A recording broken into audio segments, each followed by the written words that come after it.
Shalom and welcome to another edition of Parasha Talk. I'm Rabbi Elliot Malamet in Highland Park, New Jersey, Highland Park Conservative Temple Congregation on Shem, and joining me, my good friends, Rabbi Jeremy Kalmanovsky, Anshe Chesed in New York City, Rabbi Barry Chesler at the Solomon Schechter Day School of Long Island. We're recording this Erev Thanksgiving, but also day 782. We're still counting the days, noting that of the hostages' bodies who are remain still. Gvili and Sudthisak Rinthalak they are still in Gaza, and nothing will be completed until their bodies are returned. Knowing that, and so we're in this particular moment. Of course, our minds in the United States are turning towards the holiday and wishing at the outset to our viewers and listeners a really joyful Thanksgiving, a Thanksgiving that is blessed with family and friends and food, good food around the table, and for some of us, non-turkey food, but that's okay. We enjoy the vegan varieties, and to all our vegans watching or listening out there, there's plenty to enjoy in the feast of Thanksgiving without the turkey. Although I will freely admit that I can certainly I've enjoyed it in the past. But You miss it? do I? Of course I do. Of course I do. Yeah. You I'm know. making mushroom. I'm making a mushroom bourguignon because several of my kids are not eating any animal flesh. So I'm making it's like as if it was beef bourguignon, but the mushrooms So at the core. you It's might try as a compromise for those who won't eat animal flesh, animal skin. Well, okay, that's a good way to segue to our parsha.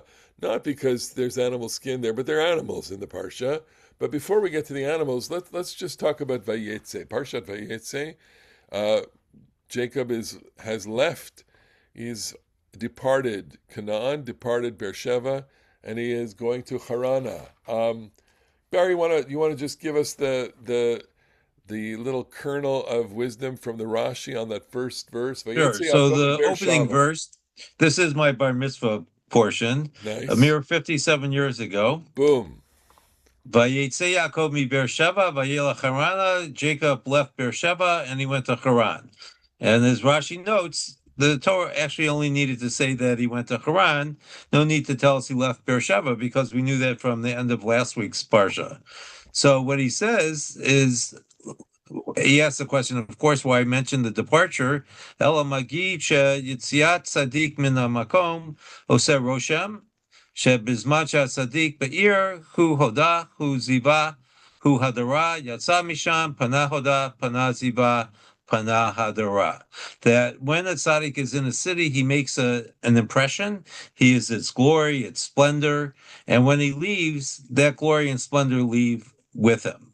And I like to use this in the context of a senior minyan because the seniors are getting ready to leave the school, and it's an invitation for them to think about what they are taking with them when they leave the school. But I suggested this morning that it's also an opportunity to think about what they want to leave behind.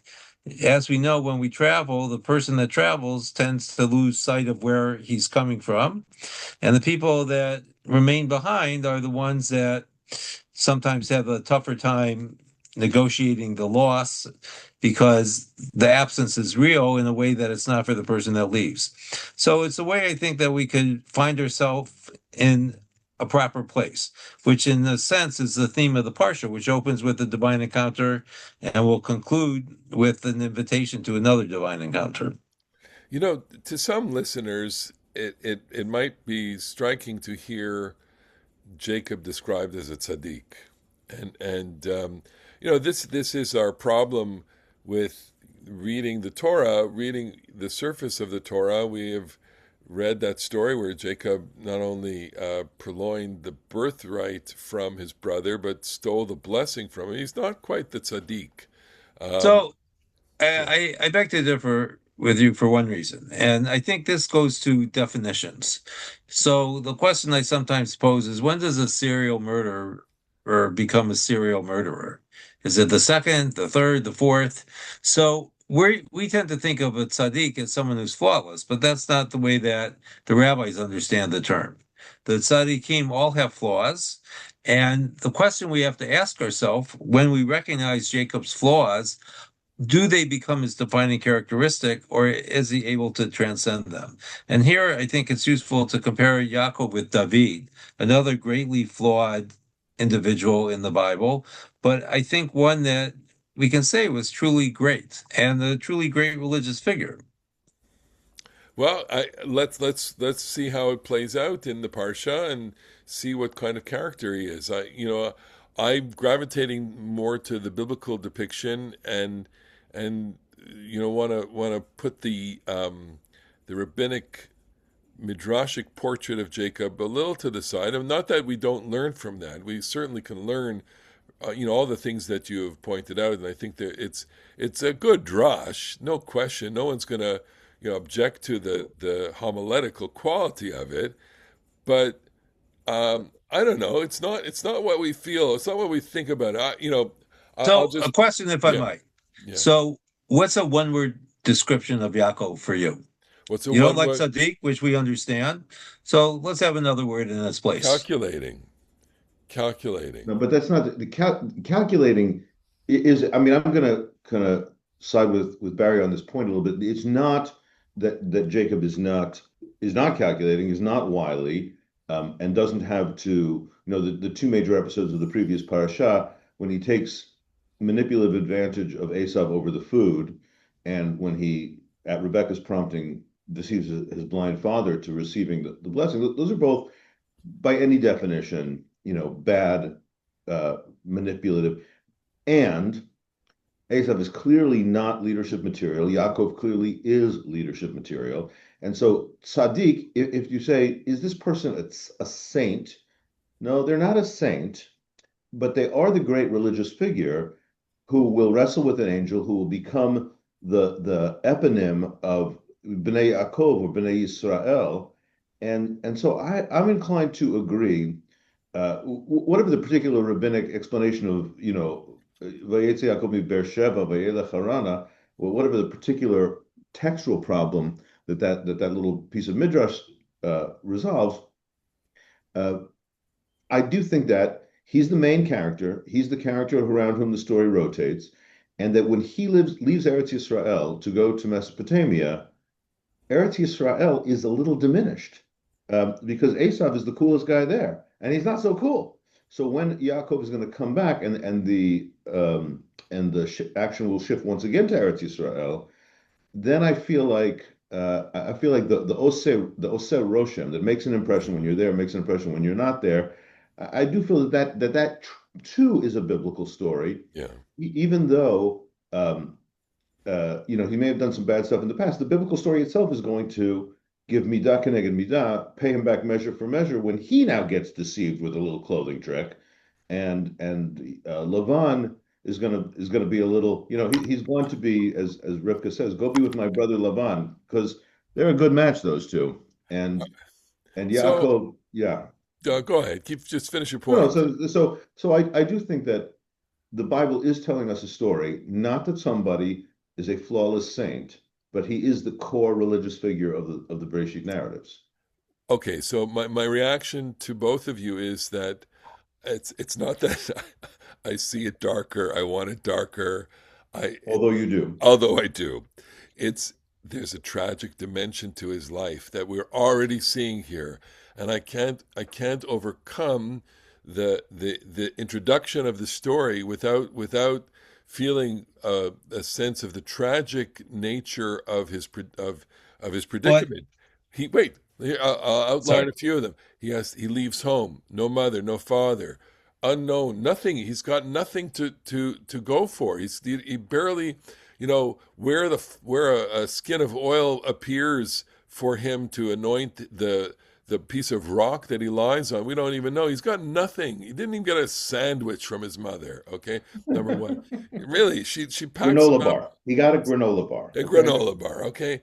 Second, he sees when he gets to Haran and he sees Rachel. He bursts into tears and he cries and he's a very, very emotional person. He falls in love with her again. Very tragic, And then I can't read the story without knowing how the story ends. The story ends with Rachel dying. Tragedy. The story goes on to a whole dissolution in the household and Joseph, etc. So there's a tragic dimension to his story that's already encoded at the very beginning. So I understand the homiletical desire to create the persona and even to use the categorization of Jacob as a religious figure, as a religious leader. All of that works in religion, but in the story, this man is alone. This man has nobody. He doesn't know where he's going, and here he gets the disclosure that comes to him brings him a certain amount of information and also a certain amount of comfort. I don't know if you have a response to that, because let's go into the latter scene. So this is my response. I have a question for you. Yes. Is there anyone in the Bible that is not a tragic figure? The only possibility I can think of is Yehoshua. But everyone faces tragedy. This is true. Everybody does face tragedy. And Bible's overall repeated story is exile and homecoming. And so exile is always going to be, Abraham had to journey, Rebecca had to journey, Jacob has to journey, Joseph has to journey, the whole people have to journey, Moses has to journey, all the journeys will be incomplete. I agree with Barry's observation. Everyone has a tragic element that is embedded in a story of exile and homecoming. But I'm going to just object a teeny bit, Elliot, to the grudging respect of calling something homiletical, which homiletics is great. I mean, it's what we do. It's our job. This is our job. But I just want to point out also that in the story, in what is certainly the most spiritually and religiously, maybe this is not correct, but I'm going to say it, and you can tell me if you think I'm being exaggerated. The most spiritual stories in all of Breshit involve Jacob wrestling with an angel, and that's next week. And this week, he discovers that, to his surprise, God is right there, and the nexus point of heaven and earth. This is none other than the house of God and the gateway to heaven. Jacob is the person to whom that is revealed, or if I want to be a little bit even more laudatory of Yaakov Avinu, Jacob is the one who wakes himself out of his sleep to realize what he had failed to see. And he pays attention, just like Moses pays attention to the burning bush. Yaakov discovers that this is Shar Shamayim. And I feel like that is also part of the pshat. Yes, it's true. His mother sent him off with not even a sandwich, and his brother's trying to kill him, and he's a total fugitive on his own. But he's a fugitive who also sees the ladder to heaven. And Malachei Elohim Olim V'Yordimbo, the divine angels ascend and descend on, and this part is clearly homiletical, but a very powerful one, Olim V'Yordimbo, which is they go up and down on the ladder, but they could be going up and down on him. He is the connection between earth and heaven. All right, so good. We've advanced to that story. He falls as it's nightfall. He finds a place to sleep. He sleeps, and in his sleep he has this dream, the dream of angels ascending and descending on a stairway to heaven, a ladder. However we translate the word sulam, and God makes some kind of message, gives him a message, and relates to him the promise of Abraham. That I'm going to give you this land. You're going to burst forth, Yama v'kedma v'tzafona v'negba, to the west, to the east, to the north, and to the south. Through you, all of the families of the earth shall be blessed. Anochi imach, I will be with you. Ushmarticha, I will guard you. And everywhere you go, I will bring you back to this land. I won't abandon you until you do what I'm saying. And then he wakes up. That's what you said. He woke up and he had this start. He was startled by this appearance, okay? And he says, Yesh Adonai b'makom hazeh, there is God here. I didn't know. And then he has awe. He says, this place is awesome, and this must be the house of God, and this is the gateway to heaven. So then what happens? Okay, so I'm going to read between verse 17 and 18, because verse 18 is Vayashkem Yaakov Baboker. He gets up in the morning, which implies that he goes back to sleep. Now, you could argue, yeah, it's a composite text, and there are two different stories here, but I'm reading it as one text. And he was startled in the middle of the night by this awesome revelation, awesome picture of a divine gateway to heaven, and he fell back asleep. What do you think it means, though? And I don't think it's a problem if he went back to sleep, because I think the significance is the way I think that you painted the story is that he's incredibly alone, and the fact that God is present means he's not alone. And when he goes back to sleep, he realizes he's no longer alone. So it's not the same degree of sleep that he had when he first went to bed. Okay, so I have, I guess, at this point, only one strategy in reading biblical stories, which is I want to see myself inside the story and ask myself, what would you do? What would you do? And I sleep pretty well. I guess I can go back to sleep after God reveals himself to me. I don't know. I would probably stay up. I would probably be confused. I mean, we're all parents. We all stay up for all sorts of reasons, okay? And there are things that keep us up at night and things that enable us to go back to sleep. And Okay, but I think the religious experience of the Bible is that you can go back to sleep after. In other words, there's not necessarily a degree of agitation with divine visitation, which I think many of us suspect that there should be. Is that so? This is kind of, to borrow a phrase from the late Max Kadushin, a kind of normal mysticism. This is like in the normal day-to-day life, God appears in the Bible. That's what makes the Bible so great. And in a certain sense, our lives so impoverished because God is hardly ever here when we want him to be. It's hard to relate to because this doesn't happen in our experience. And I would expect in our experience of awe and wonder that we might have a different response, but nevertheless, okay, I'll let that go. I want to just fast forward to the scene where he comes to Lavan's household, but we note that he does make a vow. He wakes up and he makes a vow, and he basically he subtly changes what God says. Is God said, Ushmarticha, I will guard you, I will watch over you, B'chol asher telech, everywhere you go. And he says, Ushmarani baderech hazeh asher ani holech, if you watch over me on the path that I'm going to.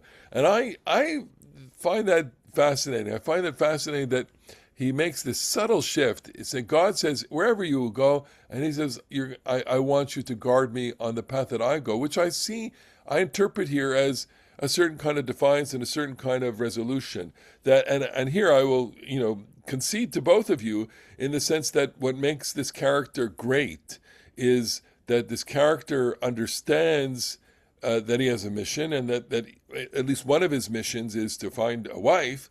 Another part of the mission is now to find safety, but another part of the mission is to go there and to fulfill and to come back and to fulfill the promise. So this is a moment where he really begins to understand that, and that's what that means. So let's fast forward to where he meets the Rachel, and is at the well, and there's a lot we can say about the meaning of Yaakov and the different shepherds of that area. but she comes out and he sees her and he asks who. He says he is told that Rachel is coming. He does not know yet that she is the younger of the daughters. He doesn't really know that there are many daughters, as opposed to his mother, who gives the servant and the camels lots to drink. It's Jacob that does all the watering of the sheep here, and he goes. She goes home. She tells her father, and he runs to greet him. And I'm in verse 13 of chapter 29. Vayaratz likrato. He runs to greet him. Vayechabek lo. He hugs him. Vayinashek lo. He kisses him. Vayevi'ehu el bito. He brings him into the household. Vayisaper Lavan et kol advarim ha'ela. And so he talks. He basically tells his story, though the Torah never tells us what his story is. And so, Vayomer Lavan, ach atzmi uvesari ata. Little irony there. You're my own blood, and you're my bone and my flesh. Vayeshev imo chodesh yamim, and he stays with him for a month. So then, Vayomer Lavan liYaakov, Lavan says to Jacob, "You're my brother. You're working for free. Tell me what you want." And then it says, Lavan has two daughters. The older one is named Leah, and the younger one is named Rachel. Vene Leah rakot. Give me your best translation on the eyes of Leah are soft, kind, beautiful. I don't know. I mean, the contrast is with the seifa of the verse, right? The seifa of the verse, the second clause is, now Rachel was incredibly beautiful. Right, but what's interesting is her eyes are not described. The body is described. The question is it possible, like the eyes of Leah are weak? Yeah, she's blind or she's whatever. But is it possible that, the word ain, ayin, or in contract form ain, like ain habedolach or ain hatchelet, means the appearance of crystal, or the appearance of whatever what bedolach is in the Bible, or the appearance of the blue color. Is it possible that it's the appearance of Leah was not so hot, and in contrast, Rachel hayata yifat tohar v'yifat mareh? Well, I wonder if the way it's set up, the suggestion is that the only part of Leah that was striking were her eyes. Yeah, she had nice eyes. What do you think of my daughter Leah? The whole package. What do you think of my daughter Leah? Such Great a eyes. nice forehead, yeah. Okay, so Rachel's beautiful. Vayahav Yaakov et Rachel. And this is, by the way, this is a lovely recapitulation of, the steady conflict of siblings. This is Ishmael and Isaac, and there's Esav and Yaakov, and Esav, he comes out as a baby, and he's a little bit of a hairy oaf, and Yaakov is whatever he is, and you have a recapitulation here. Is that whatever it is, whether it's the optic nerves and organs of Leah, or her appearance, or whatever, but it's the same story of the unwanted or unloved elder and the slightly younger hero or heroine of the story, and in all these cases, Yishmael and Esav and Leah, and perhaps with Joseph's brothers, the Torah it does, by telling the story this way, it awakens our sympathy for Leah Imenu, who is, of course, a great heroine in the story, because she's going to be the mother of 6 tribes and all that. So we should like Leah. I personally like Leah, and I feel her pain, and it's the same damn story. So can you imagine being Rachel's older sister? Can you imagine, can you imagine if you're Beyonce's older sister? Like, that's not easy. Well, I would even provide some textual support for your position, because in the Jacob and Esav story, it says, Vayahav Yitzchak et Esav. Isaac loved Esav, V'Rivka ohevet et Yaakov, and Rebecca loved Yaakov. But in this story, nobody loves Leah. It's absent. Ve'yehav Yaakov et Rachel, and it's a big blank. I'm looking at a chart here. I'm going to show it to you. Okay, so you see in the chart, and it's hard for our non-Hebrew readers to read this, but you see the blank space, right over here, where there's nobody who loves her, and when the text later says Vayar Adonai kisnu'ah, right, that she's hated. I mean, it says exactly what you just said, which is it's not only hated but despised, overlooked. It's funny. The New York Times has these obituary series, "Overlooked No More," right? And it's hard to describe Leah as overlooked, but here I think going into the emotional valence of her character, this is a person that is suffering because nobody loves her. This is exactly right. The oldest four children that she has, with Ruvain, it says Ra'ah Adonai ba'onyi, God sees my pain. The second one is Shama Adonai kisnu'a anochi, God hears how I'm unloved. This is Reuven is because God sees. Shimon is because God hears. The most painful one is Levi, because Hapam Yelave Ishi Elai. This time is going to be great. The third time, this time he's really going to be connected to me. And all three of them are frustrated. And the fourth one is the beautiful one. She says, Vataharod Vateled Ben Vatomer. She once again is pregnant, once again has a child. And she says, Hapam Odeh et Adonai. Okay. This time I'm going to thank God, because I've basically given up on this lump of a husband who, no matter how many children, he's just not interested. All right, so we'll do the balance of the story quickly. Jacob loved Rachel, and he says, I will work for her for 7 years for your little girl, for your youngest daughter. And Lavan says, and this is a beautiful line, okay. Tov titi ota lach. All right, I'll give her to you. Better that I should give her to you than I should give her to another person. Shavayim adi, stay with me. And then Yaakov works for her for 7 years, and these 7 years went by as 7 days. This is the beautiful Shir HaShirim moment in the story, in his love for her. And then, verse 21, this is not Shir HaShirim talking. This is a guy who is 7 years, 7 years of desire, unconsummated desire for the desired object of his love, and the beautiful woman. And he says to her, in what can only be described as a vulgar phrase, Hava et ishti, let me have my wife. Ki mal'u yamai, days are up, time's up, va'avoa eleha, and it doesn't mean we're going to go out to 7-Eleven. It doesn't mean we're going to have a date. I want her now. And this is unbecoming of our patriarch here in this moment. I don't think it's a flattering moment for him. And what's the anger here? And and it gets worse. Let's go to the next one. But yes, he doesn't respond. Lavan doesn't respond to him. It just says he gathers up all the people and he makes a party, he makes a feast, a drink feast. Vayhiva erev, it's at night. He takes Leah, his daughter. He brings her to her, and we're missing all of the play on words here. Vayavo Leah, and he comes into her. And then it says, parenthesis, he gives her Zilpah the maiden.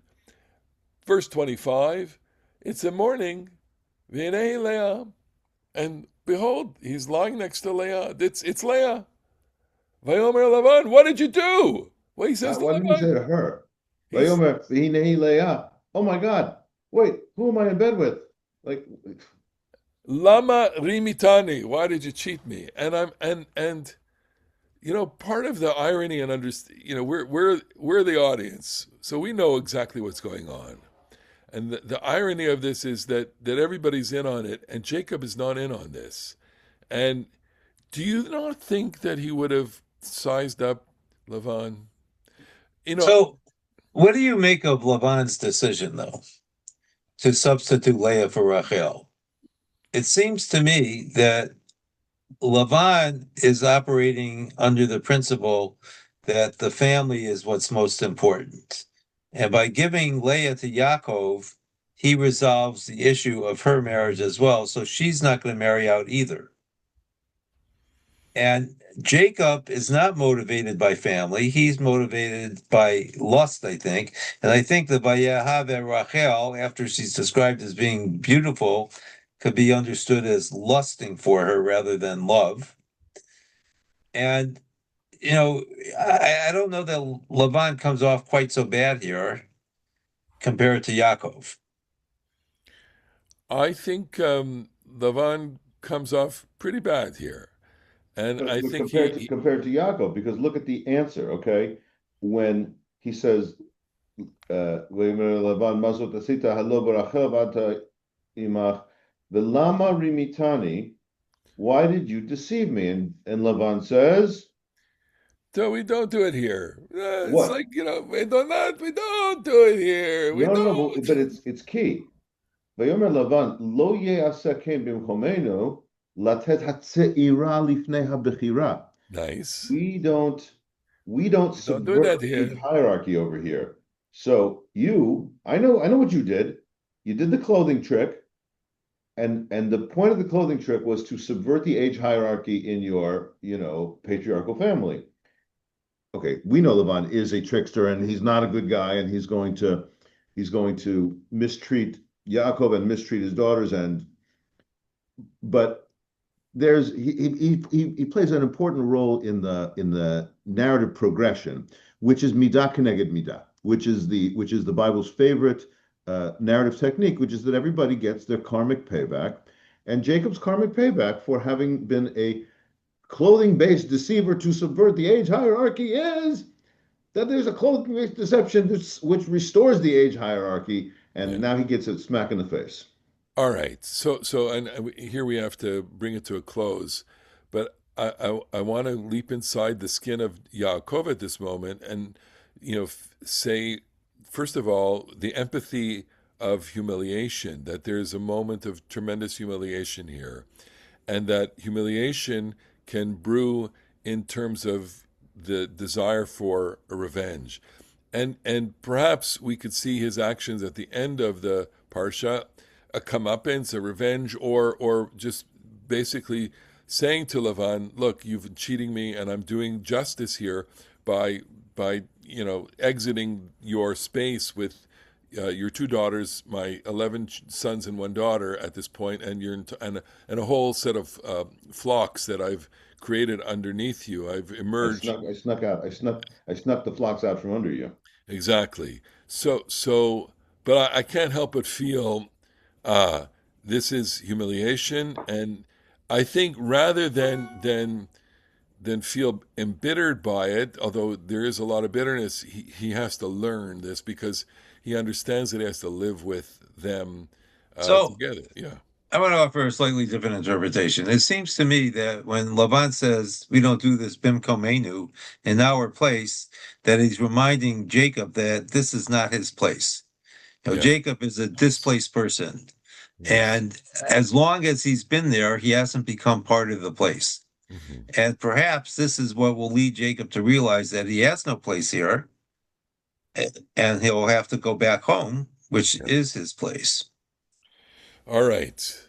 And speaking of our place, this is the place where we're going to bring it to a conclusion. First, I want to thank all of our viewers and listeners for watching, spending time with us. Always an honor and a privilege to share Torah with you.